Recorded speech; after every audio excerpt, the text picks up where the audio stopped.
Donc, j'ai Mélissa Desjardins, candidate de Québec solidaire en entrevue. Bonjour Mélissa.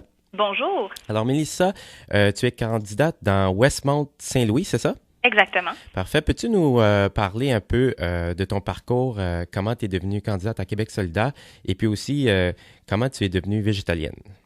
OK. Bon, ben, commençons peut-être dans l'ordre chronologique des choses. Je suis devenue végétalienne d'abord. J'ai grandi dans une famille chasseuse, pêcheuse, disons.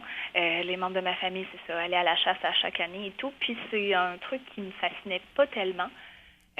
Bon, dès l'âge de 9 ans, j'ai fait une demande à ma famille de devenir végétarienne, mais ça a pas tout à fait passé. Dans quelle région du Québec que En tu fait, venais? je viens de Rawdon, donc dans la Nodière, mais OK. ma famille vient des régions plus éloignées comme Matane, Abitibi-Témiscamingue. Alors, ça fait partie un peu de la culture à ce niveau-là, un peu moins près de Montréal. Oui. Et voilà. Et puis ensuite, c'est ça, j'ai décidé de devenir végétarienne par moi-même en mangeant des repas pas très complets. Et puis, rendue à l'âge adulte, à 18 ans, ben, j'ai décidé que c'était la suite logique des choses, étant écologiste, environnementaliste, et que je trouvais que la cruauté animale passait aussi par notre diète. Donc, c'était quelle raison? Est-ce que c'était des raisons éthiques ou de juste t'aimais pas le goût de la viande ou la chasse? Comment t'as Et décidé? raison éthique et alimentaire aussi, c'était quelque chose qui me déplaisait. Mais au niveau de la viande, mais pour, disons, les produits laitiers et tout ça, tout le monde raffole soit du fromage ou de la crème glacée. Moi, c'était la crème glacée. Et puis, je me suis dit, bon, tu sais, voir qu'on peut pas se passer de produits comme ça, euh, par simple idée que, disons, nos papiers gustatifs sont plus importants qu'une vie. D'accord. Alors, à ce niveau-là, ça fait un peu plus de 11 ans que je suis végétalienne. C'était pas tout à fait populaire, ni dans mes cercles, ni, disons, dans la population générale. Fait que c'était un peu difficile. Mais côté moral, je trouvais qu'il n'y avait aucune autre façon d'être cohérente avec mes valeurs profondes. Donc, c'est comme ça que je suis devenue végétalienne. Parfait. Donc, tu avais déjà une pensée un petit peu à contre-courant. Et puis, ça explique un peu aussi comme ça, pourquoi tu as commencé avec Québec solidaire dans le temps où est-ce qu'il y avait déjà des élus quand tu as décidé de t'impliquer avec Québec solidaire? Oui, tout à fait. Amir Kadir était déjà élu. J'ai toujours été sympathisante de Québec solidaire dès sa fondation. Ensuite, puisque j'avais des gens qui étaient militants près de moi, m'ont convaincue de devenir membre. Et puis, avec la montée du printemps érable, ça m'a comme donné une espèce de coup de vent. Mais pourquoi est-ce que on n'a pas plus de gens qui défendent la cause animaliste, en fait, la cause animale à l'Assemblée nationale? Pourquoi il n'y a pas plus de femmes? Pourquoi il n'y a pas plus de gens avec des mentalités alternatives? En plus, je m'identifie comme une personne queer, donc du mouvement LGBTQ. Je trouvais que vraiment, il manquait de diversité, que c'était surtout, bon, des hommes blancs, francophones, et qu'on avait besoin d'une pluralité, un peu comme dans la population. Parfait. Et puis maintenant, tu as fait le saut, tu as décidé de devenir candidate. C'est combien d'élections? Est-ce que c'est ta première élection? Ma seconde. Ta seconde, d'accord. Et puis pourquoi Westmount-Saint-Louis?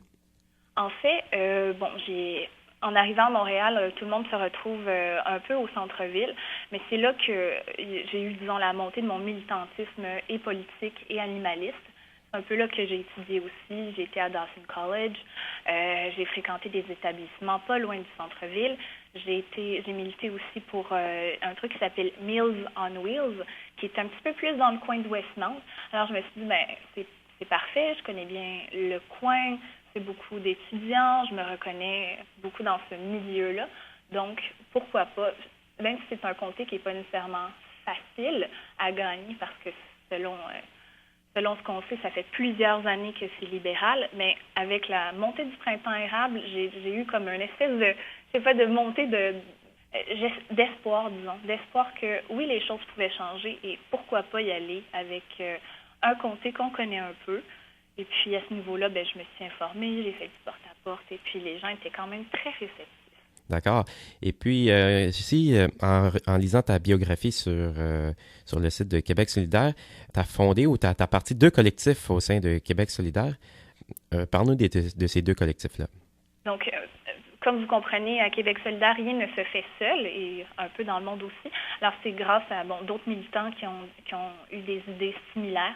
Donc, j'avais l'intention de faire, disons, respecter les droits des animaux au sein de Québec solidaire. Et puis, comme c'est un parti féministe, écologiste, altermondialiste, ben, je me retrouvais à ne pas être la seule qui était soit végétalienne ou soit avait un penchant pour le droit animal. Alors, on s'est regroupés, on a parlé à des gens de la société qui avaient les mêmes idées. Certains ont décidé de même de joindre Québec solidaire en vue d'une création d'un collectif sur la justice animale. Et puis, il a été accepté, ce collectif-là. Ça fait pas très longtemps, ça fait un peu moins d'un an. Ce collectif-là, en fait, il a pour but de sensibiliser les enjeux, puis de mettre en évidence les enjeux connexes comme l'environnement, la biodiversité et la santé. Puis, on parle un peu aussi de qu'est-ce qu'est l'animal ressource ou l'animal bien matériel. C'est un peu pour éduquer la population, mais surtout éduquer le parti à ce niveau-là. Parce qu'on s'entend que c'est pas tout le monde qui a la même sensibilité à ce niveau-là. Et puis, c'est ça. Voilà. Puis, le second collectif est le collectif Douage, qui est sur la diversité des orientations, des identités sexuelles et des genres. Et puis, on avait vraiment envie de mettre sur la table les enjeux peut-être moins connus, comme les enjeux trans, les enjeux intersexes, et même peut-être la bisexualité, le lesbianisme et tout ce qui encercle un peu ces enjeux-là. D'accord. Et puis, on a vu récemment dans les médias, Québec solidaire a appuyé ou encourage les fromages d'ici avec une politique de leur donner 300 millions qui semble qui leur revient. Comment le collectif ou comment tu réagis à cette sortie de Québec solidaire? En fait, dans notre plateforme, nous n'avons pas encore rien d'écrit sur tout ce qui est côté agriculture. C'est quelque chose qui va venir, on va le voter en congrès par la façon la plus démocratique. Personnellement, je crois que c'est peut-être pas le truc le plus écologiste, l'industrie laitière, mais je comprends l'idée de mettre de l'avant les commerces locaux. En fait, c'est un peu ça, c'est d'encourager, bon, oui, la biodiversité, mais aussi encourager le commerce local, les petites entreprises, et c'est ça qui a été mis de l'avant. Ensuite, ça va tout à fait de cœur avec ce que Québec solidaire met de l'avant. Personnellement, je crois qu'il y aurait peut-être d'autres façons de faire, faire monter l'économie des régions que d'encourager nécessairement l'industrie laitière, qui n'est pas tout à fait écologique pour plusieurs raisons et qui n'est pas nécessairement tout à fait éthique non plus, selon comment on traite les vaches, si ça vient de l'industrie ou est-ce que c'est des vaches qui sont laissées à l'extérieur. Comme on n'a pas de contrôle là-dessus, bien, c'est un peu difficile de se prononcer. D'accord. Et puis, juste pour un peu comprendre comment fonctionnent un peu les politiques du parti, quand le parti a décidé de faire cette proposition-là, est-ce que les candidats ont été consultés ou comment ça a fonctionné, cette sortie-là, juste pour qu'on comprenne un peu l'implication des candidats dans ces politiques-là? En fait, à Québec solidaire, un candidat n'a pas plus de poids qu'un membre, alors chaque membre a une voix. Et puis, le parti ne mettra pas de l'avant aucune sortie qui n'a pas déjà été discutée. On n'a pas encore parlé d'agriculture, donc en ce qui revient des commerces locaux, on a déjà parlé d'économie, on a parlé que Québec solidaire, ça je dis en congrès, ce n'est pas on les candidats, ce n'est pas on les porte-parole, mais c'est vraiment la base militante, les membres de Québec solidaire. On dit que oui, on était pour l'encouragement de commerces locaux, donc mettre ça de l'avant, c'était pas une proposition qui venait à l'encontre de ce que dit notre parti, ce que dit la base militante. Ensuite, les points qui n'ont pas encore été discutés, comme est-ce qu'on encourage le commerce, disons, de fromage, que ce soit fromage artisanal, ou est-ce qu'on encourage, disons, la consommation de la viande ou pas, ça n'a pas encore été discuté. Donc, je crois que c'était dans une optique de diversité et d'encourager l'économie, mais surtout l'économie locale, et de surtout ne pas piler sur les petits producteurs qui ont déjà de la difficulté au Québec en ce moment. Parfait. On a aussi un autre sujet qui fait souvent les manchettes puis qui est souvent discuté dans le milieu des personnes qui sont sensibles à la cause animale, c'est la chasse aux phoques. Est-ce que le collectif en a discuté ou est-ce que Québec solidaire a une position là-dessus? Québec solidaire n'a aucune position là-dessus. Le collectif, on n'a pas eu le temps encore d'en discuter et même au sein de gens qui, on pourrait dire les animalistes, il y a plusieurs façons de voir ça. On s'entend que c'est sûr que les médias, la façon qu'ils relaient la chasse aux phoques, c'est de façon complètement horrible et il y a beaucoup de groupes qui ont banni la chasse aux phoques.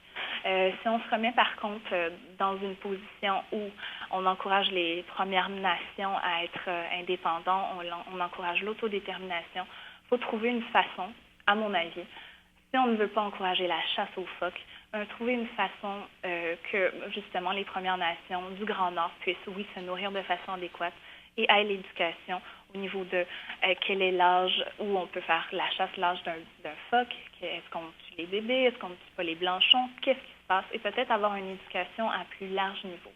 Mais à ce niveau-là, le parti n'a pas de position, ni claire, ni aucune position, point, en fait. Parfait. Merci beaucoup pour cette entrevue. Est-ce qu'il y a quelque chose que tu aimerais ajouter pour conclure cette entrevue? Bien, en fait, moi, j'invite tous les animalistes et les gens progressistes à voter pour Québec solidaire dans leur région. J'invite aussi les gens à s'informer et si ils sont intéressés à joindre le collectif animal, c'est possible de le faire par ma page Facebook, la page de candidate qui est Mélissa Desjardins, Québec solidaire, Westmount-Saint-Louis. Alors, on répond à des questions directement. Et au même niveau, allez voter. C'est le 7 avril. Puis si on peut voter par anticipation, ça se passe le 30 et le 31 mars. Parfait. Bien, merci beaucoup, Mélissa. Merci à toi. Je te souhaite une bonne campagne. Merci beaucoup. Merci. Bye-bye.